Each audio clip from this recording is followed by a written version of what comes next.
ఏమన్నారు నిన్న బాస్ ఏమన్నారు నిన్న మన సక్సెస్ మీట్లు ఏమన్నారు? నిజంగా శిరస్సు వంచి మనం చెప్పాలని చెప్పారు.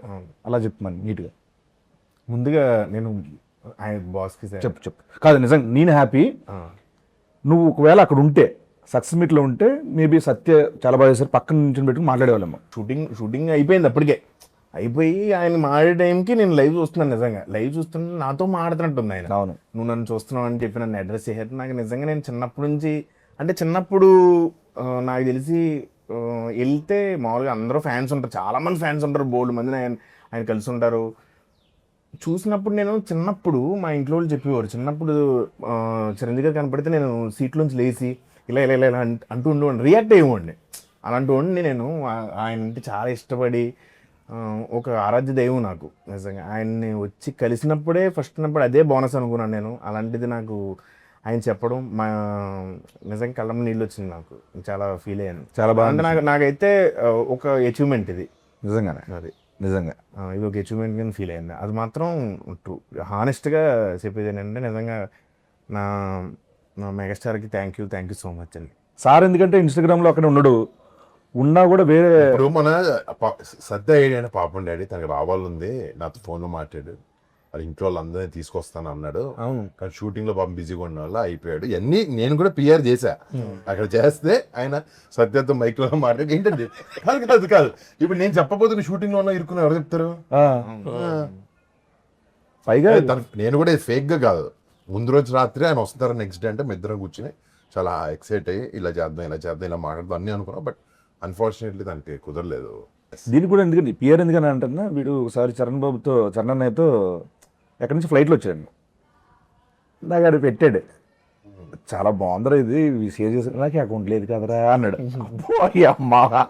అమాయకత్వం ఇరిగించో. ఫేక్ అకౌంట్ ఉంది, ఫేక్ ఉంది. ఎక్స్ప్లోర్ ఓపెన్ చేస్తే నేను పెట్టానన్న, నేను నా దాంట్లో పోస్ట్ చేసి అరే నీకు ఎలా నువ్వు పెట్టలేవు కదరా నాకు హ్యాపీ అనిపించిందిరా అంటే పెట్టంటాడా? నేను పెట్టానండి. అది పెట్టాడు, నేను పెట్టాను ఇన్స్టాగ్రామ్ లో. ఇన్స్టాగ్రామ్ అకౌంట్ లేదు ఉంది నీకు? ఐదండి ఇన్స్టాగ్రామ్ అకౌంట్ ఈరోజు బట్టబయలు అన్ని కాదు, వాడి పేరు మీద లేదన్న. ఉంది యాక్చువల్లీ, అది పట్టిస్తాను, చచ్చిపోతున్నాను అన్ని ట్యాగులు చేయలేక మిగతా పెట్టాను ఇంటికి. చిరంజీవి గారు స్టేజ్ మీద చెప్పారు కదన్న, అంటే ఇంత ఉంది ఇంత ఉన్నా కూడా ఎప్పుడు కూడా ఒక యాక్టర్గా ప్రూవ్ చేసుకుందాం అనేది ఉంటుంది తప్పించి ఏ రోజు కూడా దాని వెనకాల పడలేదని చెప్పి. నిజంగా ఎందుకనన్నా అంటే ఓన్లీ చూజీగా స్క్రిప్ట్ వైజ్ కానీ లేకపోతే ఎలా అది ఎందుకు వచ్చింది అలా? మనకంటే గుర్తింపు ఉండాలి కదా యాక్టర్లకి, అందరికీ ఒక యాక్టింగ్ స్టైల్ కానీ లేకపోతే ఇలాంటి కొత్త స్క్రిప్ట్స్ ఆఫర్ చేస్తాం అనేది. ఇది ఇప్పుడు అనుకుంది కాదు, ఇది 2014 అప్పటి నుంచి అనిపించేది. మా ఫ్యామిలీలో అందరు యాక్టర్స్ మంచి మాస్ సినిమాలు పెద్ద సినిమాలు తీస్తున్నారు, యాక్షన్ సినిమాలు. మనం కూడా అదే చేస్తే ఏంటి, మనం డిఫరెంట్గా ఉండాలి కదా, ఏదైనా ఎవరు చేయని ప్రయత్నించాలి అని అనుకున్నాం. బట్ అది ఒకటే కూడా కాదు, ఈ సినిమాతో అలా కాకుండా కొంచెం అందరికి ఇష్టమైనది కూడా చేయాలని డిసైడ్ చేసాం. బట్ యూనిక్నెస్ ఉండాలి అండ్ నువ్వు చెప్పిన ఒక వర్సిటాలిటీ ఉండాలి యాక్టర్కి. పెద్ద actor character artist doesn't matter, but ఒకేలాగా ఉంటే మనకి ఏం కిక్ ఉంటుంది దాంట్లో అని ఏదో ట్రై చేస్తాం అంతే. అది ప్రతిసారి కుదరదు, ఆయన దేవుదయ ఉండాలి దాన్ని అంతే. నెక్స్ట్ చేసే ప్రతి సినిమాలో సత్యం ఉంటారన్నా. యాక్చువల్లీ నెక్స్ట్ సినిమాలో ఏమైందంటే నీ డేట్ లేవు, అందుకు నీ క్యారెక్టర్ సత్య చేస్తున్నాడు, తెలుసుకుంది కదా. నువ్వు ఏదో పాన్ ఇండియా సినిమా రెడీ చేస్తున్నాను విన్నా, ఆ పాన్ ఇండియా 2 సినిమా డేట్లు లేక నేను చేయాల్సి వస్తుంది. అప్పుడు సత్య చేస్తున్నాడు ఆ క్యారెక్టర్. నిజం గోకుడు ఏంటి అట్లా డేట్ లేదు కాదన్న, అంటే ముందు ఎప్పుడో కమిటీ అయ్యాం కదన్న, అది దాని డేట్ లేకపోవడం అంటారు. డేట్ లేకపోవడం కాదన్న, మనది మీది చిన్న కాళ్ళు దీనివల్ల డిలే అయింది కదన్న, దానివల్ల అవి క్లాష్ అయినాయి అన్న. యాక్చువల్లీ ఇది ఇరక్కముందే అయింది, ఇది ఇరకముందు కాదన్న, అంత లేదు, ఇరకముందు కాదన్న, తర్వాతే అది ఇంటర్వ్యూ ప్రూవ్ చేస్తాను, ప్రూవ్ చేసి ట్రీట్మెంట్ ఇస్తాను లోపల. మనం మాడుకుంది మొన్న తర్వాత. సరే చూద్దాం, అడిగి మరీ కొట్టించుకోవడం.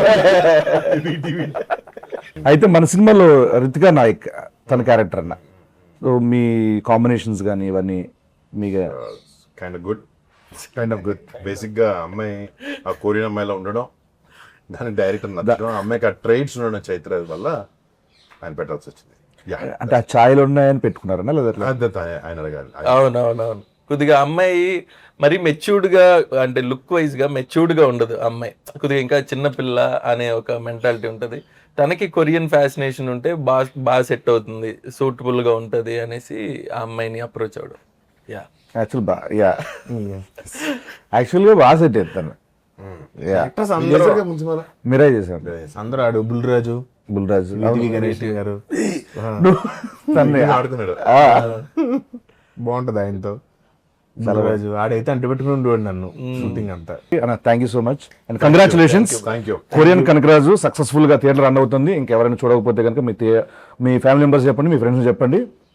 Korean Kanakaraju in theatres.